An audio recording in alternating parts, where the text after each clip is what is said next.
जय हिंद दोस्तों। आज रचना वर्सेस यूनियन ऑफ इंडिया के केस में जो हियरिंग हुई है उसमें क्या क्या पॉइंट्स रखे यूनियन ऑफ इंडिया ने, क्या क्या पॉइंट्स रखे पिटिशनर ने, इनको एक बार हम देखते हैं और इसकी एनालिसिस करते हैं। फ्रेंड्स, मिस्टर दीवान ने अपना पॉइंट कंटिन्यू किया कि पिटिशनर और इंटरव्यूनर्स वो कैंडिडेट्स हैं जो सिविल सर्विसेज एग्जामिनेशन में अपीयर होने के लिए एंसियस हैं और ये जो ईयर 2020 था इसमें ये अपना बेस्ट नहीं कर पाए और इसलिए वो इंटाइटल्ड हैं एक और चांस के लिए, क्योंकि ये कंडीशंस अबनॉर्मल थी ईयर 2020 में। There have been instances in the past when rules have changed and they are being hit because there is a total number of attempts or there is an age bar. They are from different categories and there are different parameters. We believe that 2020 ought not to be reckoned at all. Mister Diwan बोलते हैं कि 2020 को count करना ठीक नहीं है क्योंकि ये साल बहुत सारी परेशानियों से भरा हुआ साल था। इसमें कैंडिडेट्स को स्टडी मटेरियल एक्सेस करने में प्रॉब्लम हुआ और इंटरनेट पर जो मटेरियल अवेलेबल था वो सफिशेंट नहीं था। कोचिंग क्लासेस नहीं थे कैंडिडेट्स को पैंडेमिक की वजह से। घरों में बहुत सारी प्रॉब्लम थी, बहुत सारे कैंडिडेट्स थे जो फ्रंट लाइन वर्कर्स थे कोरोना में। ऐसी बहुत सारी कंडीशंस हैं जिनको कि बताया जा सकता है, जिनमें से कुछ कंडीशंस हमने मेंशन की हैं, लेकिन सारी कंडीशंस वो थी जिनकी वजह से कैंडिडेट्स अपनी स्टडीज़ को प्रॉपर्ली नहीं कर पाए। Attempts and age bar is a matter of policy. उन्होंने बताया कि एज बार और नंबर ऑफ अटेम्प्ट्स ये पॉलिसी मैटर है जिसमें कोर्ट यूजुअली इंटरवीन नहीं करती क्योंकि गवर्नमेंट के पास पावर है, अथॉरिटी है इसको चेंज करने के लिए। और उन्होंने ये बताया कि कैंडिडेट्स उनसे जॉब या किसी भी तरह का रिम्यूनरेशन नहीं मांग रहे हैं, वो सिर्फ एक अटेम्प्ट मांगते हैं, वो जो 2020 में लॉस्ट हो गया है because of overwhelming circumstances of this pandemic. It is completely unjustified to not relax the limit. उन्होंने बताया कि अगर एज लिमिट को रिलैक्स नहीं करते हैं तो ये एक्चुअली में जस्टिफाइड नहीं होगा कैंडिडेट्स के साथ, और ये पावर है और ये ड्यूटी भी बन जाती है कहीं ना कहीं इस तरह की कंडीशंस में रिलैक्स करने की, और यही एक्चुअली केस का ब्रॉड कॉन्टूर है।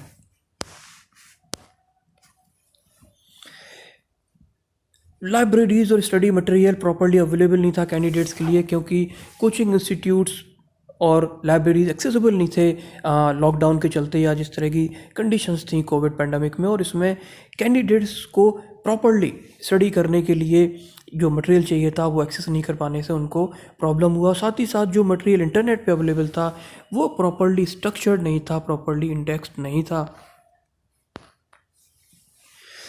The crucial point is that some books are not available. Only shops and libraries have these books. बहुत सारी किताबें होती हैं जो सिर्फ शॉप पे अवेलेबल होती हैं या लाइब्रेरीज में मिलती हैं, कैंडिडेट्स के पास और कोई तरीका नहीं होता उनको एक्सेस करने का। साथ ही साथ जो स्टडी मटेरियल है उसको फ़ोन पे या लैपटॉप पे पढ़ पाना ईजी नहीं होता है, वो रिलेटिवली डिफ़िकल्ट होता है कैंडिडेट्स के लिए।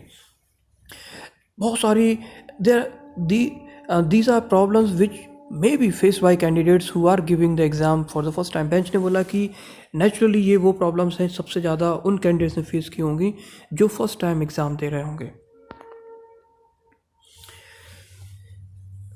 बेंच ने पूछा कि इस साल कितने कैंडिडेट्स ने अप्लाई किया और कितने कैंडिडेट्स अपीयर हुए, जिसके जवाब में additional solicitor general mister Raju ने बताया कि करीब 10,66,855 एप्लीकेशन लोगों ने अप्लाई किया था और अराउंड 4 लाख कैंडिडेट्स अपीयर हुए थे। While you must have faced certain difficulties, but what about others who face the same? Think where would be a possible gradation in those sets of difficulties. For instance, take gender. Working women had enormous domestic difficulties in addition to their work. हर किसी को problems हुई हैं लेकिन सभी की problems का एक अलग अलग ग्रेडेशन है। उन्होंने एग्जांपल देके बताया कि वर्किंग वुमेन का सोचिए कि जिनको घर की प्रॉब्लम्स के साथ साथ उनको अपने काम को देखना था और वो उनको किस तरह से इम्पेक्ट किया है उनकी ओवरऑल लाइफ को। साथ ही साथ उन्होंने बताया कि जो इंटरनेट की कनेक्टिविटी है, माना कि वो मेट्रो सिटीज़ में तो बेहतर होती है लेकिन मेट्रोज़ के अलावा जो सिटीज़ हैं, सबर्बन रूरल एरियाज़ हैं, इनमें इंटरनेट की कनेक्टिविटी उतनी अच्छी नहीं होती और कैंडिडेट्स को अपना जो एसेंशियल मटेरियल है उसको एक्सेस करने में उनको नेचुरली प्रॉब्लम हुई है। The impact was so overwhelming. If you have the power to be more considerate, then you cannot get into the nitty-gritty of how many have given the exam. Everyone has been impacted, but some have been more impacted than others. उन्होंने बताया कि इस particular year में सभी लोगों को impact हुआ है, सभी लोगों को परेशानियां हुई हैं, किसी को कम किसी को ज़्यादा। अगर आपके पास पावर है रिलैक्स करने की या आपको रिलैक्सेशन देने की, तो आप ज़्यादा निटी-ग्रिटी में मत जाइए कि कितने कैंडिडेट्स अपीयर हुए, कितने ने एग्ज़ाम दिया। एक्चुअली में ये प्रॉब्लम और ये परेशानी सभी को हुई है। ये एक एक्स्ट्रा ऑर्डनरी ईयर था, ऑर्डनरी ईयर नहीं था। अगर ये ऑर्डनरी ईयर होता तो नेचुरली ये आर्गूमेंट नहीं हो रहा होता।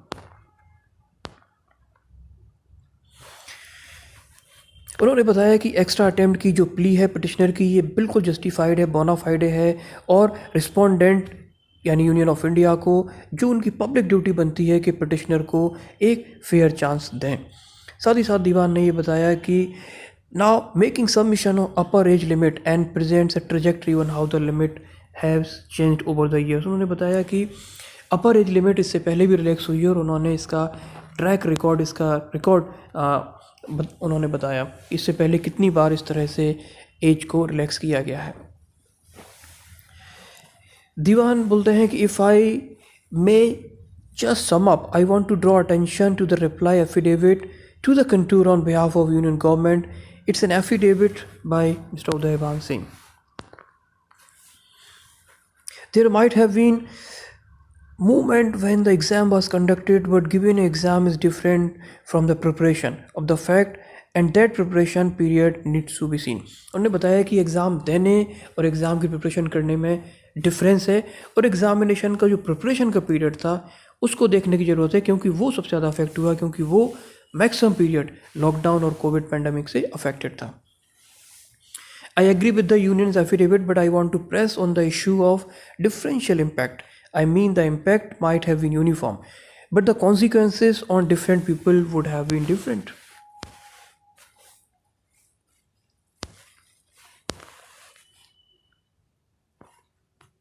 फ्रेंड्स, अब हम देखते हैं वो पॉइंट्स, इंपॉर्टेंट पॉइंट जो assistant solicitor general mister Raju ने कोर्ट में पेश किए। उनका मानना है कि the ground on which the court can interfere if the policy framed is completely capricious and arbitrary.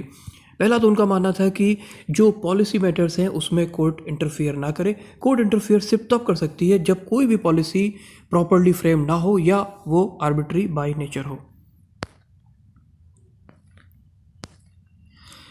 Mister Raju ने बताया कि सिलेबस, एज, अटेम्प्ट्स, ये सारी चीज़ें डिसाइड करना गवर्नमेंट की पॉलिसी है, और रिलैक्सेशन अटेम्प्ट्स, ये भी अगर रिलैक्सेशन देना है अटेम्प्ट्स में और एज में, ये भी पॉलिसी मैटर है गवर्नमेंट का, और इसमें interference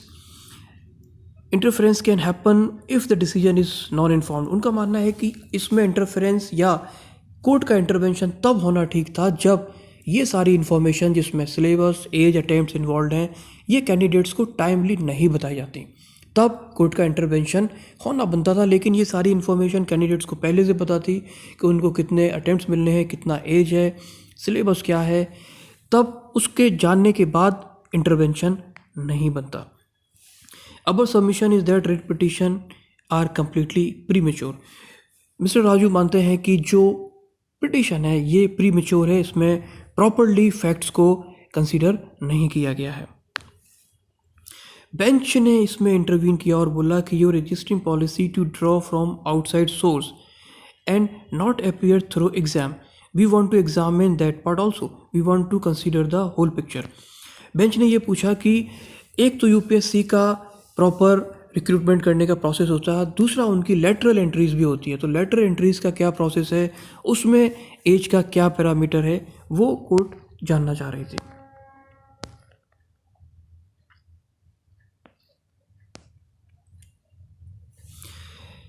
Earlier, we were not even giving this one-time concession. What is required to be examined is whether a decision to not give the relaxation arbitrary, uniform, and capricious. Bench, for lateral entry, age limit is 45 and no attempt bar. The government is agreeable to give concession to attempts barred, but not to age barred ones. But government is allowing entries without age bar.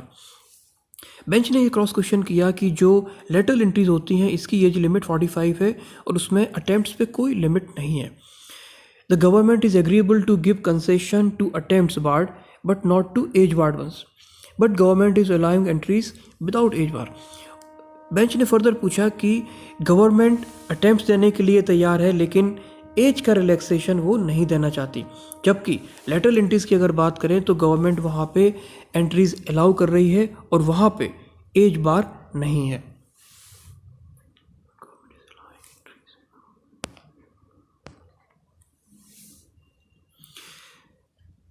Continues with his submission and states that the syllabi of the pre-examination has not changed since 2015 and therefore the candidates are aware of what is asked.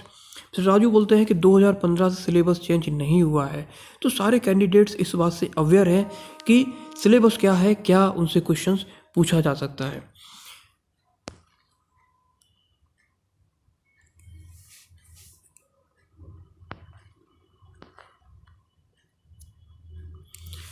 Recites the syllabus and mention current affairs. Bench, current means dynamic that keeps changing. ASG, only COVID type questions would be asked. The issue is that this sort of paper would not require elaborate preparation, 1 hour over a month and you can give it. ये एक बहुत बड़ा statement दिया है assistant solicitor general ने. उन्होंने बताया कि इस पेपर में सिर्फ कोविड टाइप के ही क्वेश्चंस पूछे जाएंगे और ये पेपर इतना एलोबरेटेड नहीं होता कि जिसके लिए बहुत ज़्यादा समय लगे तैयारी करने में. 1 महीना या उससे थोड़ा भी ज़्यादा कैंडिडेट्स अगर प्रिपेयर करेंगे तो इस एग्ज़ाम को दे सकते हैं.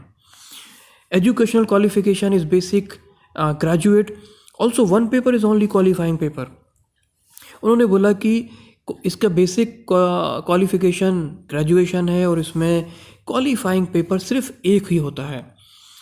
बेंच ने पूछा कि it is not about passing the exam, it is about getting into first 10%. उन्होंने बताया कि बेंच ने बोला कि ये एग्ज़ाम को पास करने की बात नहीं हो रही है, ये बात हो रही है कि उन 10% में आपको जाना है. टोटल जो कैंडिडेट्स अपियर होते हैं उसमें से सिर्फ 10% ही थ्रो होते हैं. वो क्वालिफाई करने की बात कर रहे हैं उस 10% के ब्रैकेट में. ASG बोलते हैं the level of preparation even for competing for 10 lakhs people is not enough. ASG continues saying only 1 paper needs to be kept in mind. Essentially only 1 paper. Eligibility qualification is only 1 degree. Also look at the enormous time that has been given from 3. It has been increased to 5 months, 8 months and 2 days. ASG ने ये बात फिर से repeat की कि जो examination reschedule हुआ था उसकी वजह से कैंडिडेट्स को ज़्यादा टाइम मिला है अपनी प्रिपरेशन करने में. तो कैंडिडेट्स ये शिकायत नहीं कर सकते कि उनको प्रॉपर एडिक्वेट टाइम नहीं मिला है. There are just problems they are creating. They are aware of what all will be asked and they have been given extra months. Now provides an illustration and submits. The principle is that if you are preparing for an exam based on an hour to accept it. You can't just accept what all is beneficial to you and what is not beneficial. You can't rush to the court. Current affairs in 2020 would only be about COVID. This prelims is not an exam for which elaborate preparation is required. 1 month studying 1 hour. ये बहुत बड़ा statement दिया है राजूज ने. उन्होंने बोला कि ये एग्ज़ाम इतना एलोबरेटेड नहीं है प्रीलिम्स का exam.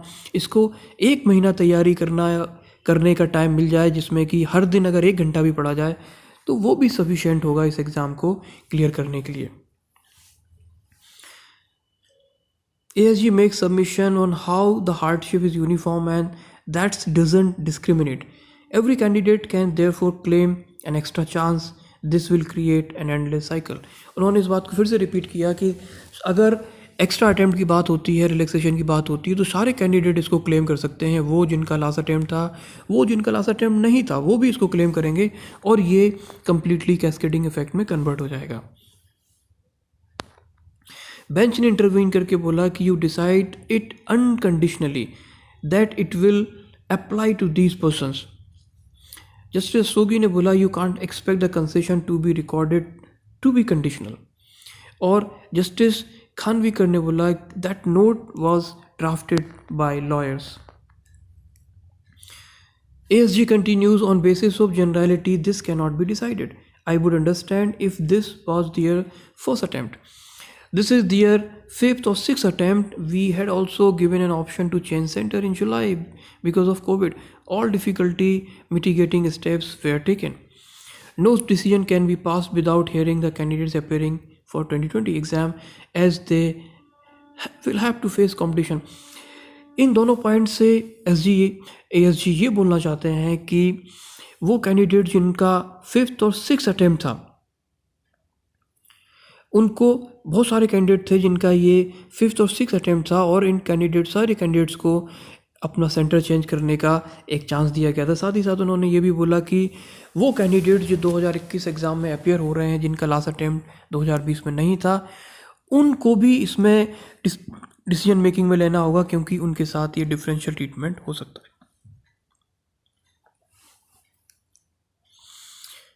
If the candidate has passed prelims and mains, can he still apply fresh? My colleague has verified he can sit. There is no bar. Many want to improve their ranks.